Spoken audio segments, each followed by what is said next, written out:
Ah, yes. Sulfuras. Weapon of none other than Ragnaros the Fire Lord, the first ever legendary in WoW. And in the 2019 classic re-release, gold sync for the odd boomkin. You knew the day was coming, rat remake the old bastard. So without wasting more time, let's begin. Sulfuras, Hand of Ragnaros, was the first legendary ever in World of Warcraft, at a time where raiding was exciting and new, and purple named items were prestigious and rare. Seeing this big spiky thing show up with its orange name, that'll turn heads like a pink name topping DPS meters. Indeed.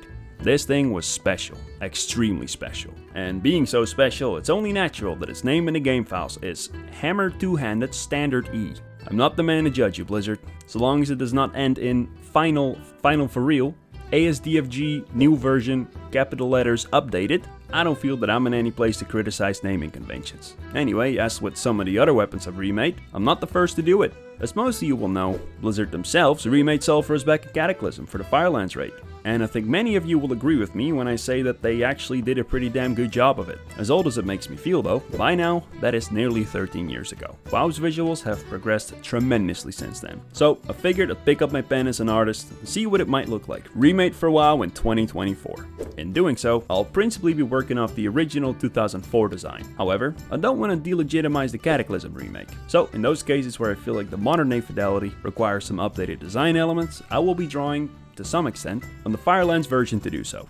One noteworthy difference between the two is the shape of the spikes on the mace head. These little ones on the corners are roughly the same, but the big ones you see here, those were changed a lot in 2011. However, I wanted to see what I could do sticking to the original design. With the mace head done, I had to model the rest of the weapon. The handle of Sulfuras is kind of broken up into 3 bulgy bits, so mine would be as well. At the bottom of that handle sits a pommel. Not the most central part of the weapon, but I had to do it justice nonetheless. On the original model, it has this 3-pronged kind of design. In the middle, it has this shape with the ridge facing forward. Coming out of its bottom, I made an arrowhead-like spike that's somewhat similar to the spikes I made earlier for the mace head. Once I have modeled that, I sealed up the sides of the middle part, after which one, or should I say 2, important pieces were still missing. I modeled the arrowheads that sit on the sides, starting with a plane, which I extruded, cut up, and reshaped until it had the correct silhouette. I pulled the middle part forward, after which I turned it around, mirrored it, decided it would do the job, and put both of them into place where they belong. I decided to break up the bit where the handle meets the pommel, giving it an extra segment. And also wasn't quite happy with the middle bit right here, so I merged the front faces into the center. And with all the modeling stuff done, my Sulfuras, Hand of Ragnaros, looked something like this.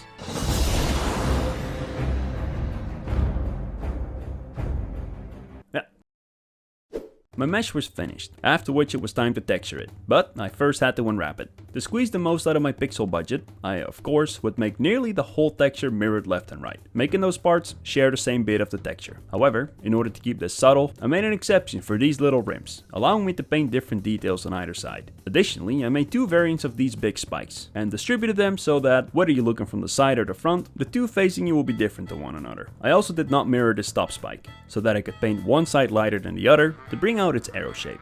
Now, before we continue our journey of reforging Sulfuras, a quick word from my wonderful sponsor. Are you in the market for a new PC? Well, I got some great news, because right now, Reforges is having their Memorial Day sales, running until the end of May. Whatever budget you're on, they'll have something that fits just what you're looking for. Whether it's the more modest price range of the Horizon series, or the maximalist Beasts Among Beasts with the Voyager series, or even their exclusive limited edition builds, Reforges has got you covered. They even offer these awesome custom cases and plate lights if you're looking to customize your own build. Everything they sell comes with a 2-year parts and labor warranty, premium quality, and excellent service. So, if you're looking for a new PC, want to save some cash and support me in the process, follow my referral link down in the description and make use of their Memorial Day sales before the month ends. Now, where was I? Now, I could have easily buried this in the editing, but I find it important from time to time to show you my failures. So I present to you a little something I like to call my shit first attempt at texturing this thing. I started how I always do, looking for my basic tones. Sulfuras is kind of a mix between red, orange, yellow, and everything in between. For some reason, I could not, for the life of me, find colors that felt right. When I looked at it, I didn't feel sulfurous, but rather I felt an urge to swallow a razor blade. Earlier me would have likely kept torturing myself endlessly trying to get it right. But nowadays, I'm older, and wiser, and terminally exhausted. So I gave up on it, and just went back to the drawing board.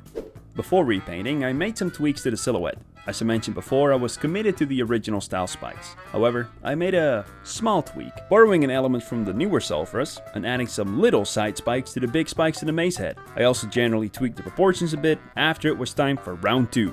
Ding ding, motherfucker. Similar to my first attempt, I broke up the mace into areas with a red base and a orange gold colored kind of base, leaving them quite distinct in the early stages. I would make the colors a bit less bright and fiery towards the bottom of the weapon because I wanted to keep the emphasis on the mace head that I, yes, would light on fire later. I added some orangey tones to the golden spikes and wanted to have more in common with the red, so I gave it darker values, leaving room open to paint more and more orangey light back into them. I wanted to avoid my earlier mistake of leaving the red and the gold parts too distinct, rather than let the fiery glow bring them all together. I painted in the fiery runes, as well as the embellishments on the chunky bit that sits below the mace head. Round 2 already exceeded round 1. From a previous video, I spent an entire day trying to get rid of a copyright claim, making sure I received my $30 of ad revenue, instilling in me a fear that has yet to loosen its grip on my soul. So I'll refrain from using Lift to Win by Paul Stanley, but believe you me, I was feeling it. Having found some tones I like, I went down and started laying the groundwork for the smaller parts of the weapon. My process usually involves too much painting over stuff I already painted, so I tried to avoid this as much as possible for good practice. Not only will this make me a better controlled, more efficient artist, but it also makes for better footage for you good folks to look at. And being that I, indeed, am a man of the people, and am dedicated to proving this, I shall do what I can to make sure your eyeballs are smiling at your monitor. I cleaned up the tribally patterned stuff that I'd sketched in hastily, trying to get it all smoothed out, after which I went to task painting in the handle. Like I'd said before, I want the bright part of this weapon to be the mace head, so I left this a little bit darker and less vibrant. Because Ragnaros' mace is likely forged through some magical stuff, rather than the local blacksmith, I wanted to make the mace head look like it had formed out of lava, giving it a nice volcanic look. As you might remember, I gave the rims around it each their own texture, so I went ahead and painted them both separately. The front, I gave a volcanic rock type texture, just like the top, trying to really make it live up to the name, Hand of Ragnaros. For the bits that I did decide to leave metallic, I went in and gave them another pass, really bringing the shininess out and trying to make the sharp edges look like sharp edges. I actually managed to get these smaller elements done in like 2 or 3 passes, which I'm pretty happy with. Definitely a big step up from even my Might of Menethil remake. I can't stand watching my own videos, so I don't know if I say this too much, forgive me if I do, but I definitely feel like I'm getting more and more methodical, which is good. Yeah. I added some more highlights and whatnot to the, well, this stuff, trying to give it some more depth, after which I went to work on the top of the mace head, once more going for that volcanic look. I thought it might be cool to give these a kinda chipped stone edge to them, rather than simply a sharp basic one. I don't know, I felt it would go well with the design. And having painted it in, I went back into the modeling and tried to make the actual 3D shape match these edges. After this, I went in and finalized the rest of the textures, but after that, I did something that I have never shown you before. It ain't Sulfuras without some flamey flames. There's 3 main ways WoW does visual effects. One way is through what is called a sprite sheet, that essentially allows them to do frame by frame animated textures. You might remember this helmet. Yep, that's how they did that neat little dancing flame. Another way is by basically spamming a bunch of particles, which is what they did for almost every effect in the early days, like enchants and whatnot. A third way, that is often used, I feel like they're doing it more and more, is by using a scrolling texture on static 3D shapes. This is what I was gonna do. I painted this long, snaky, infinitely looping flame texture in Photoshop. Then I went into Blender and I modeled these ribbony noodles. And by using some clever shader magic, I made my looping flame texture scroll along these ribbony noodles.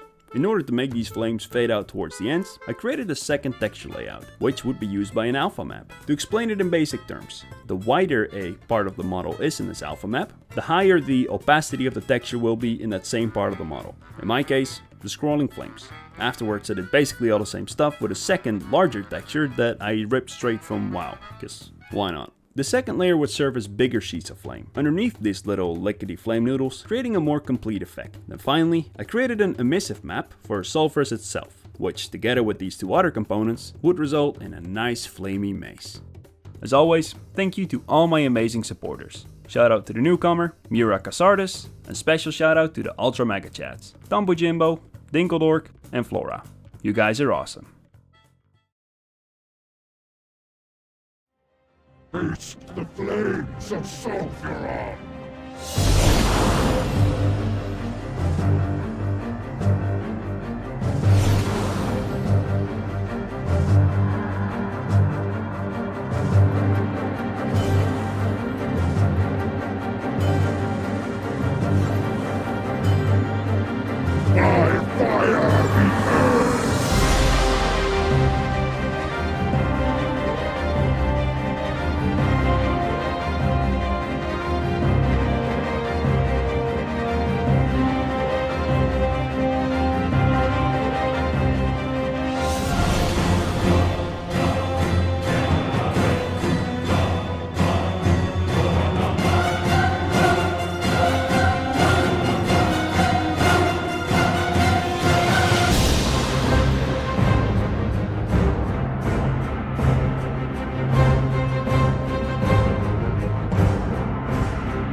you like what I do here and want to support me, consider becoming a patron, a channel member, or even just chucking me the occasional super thanks.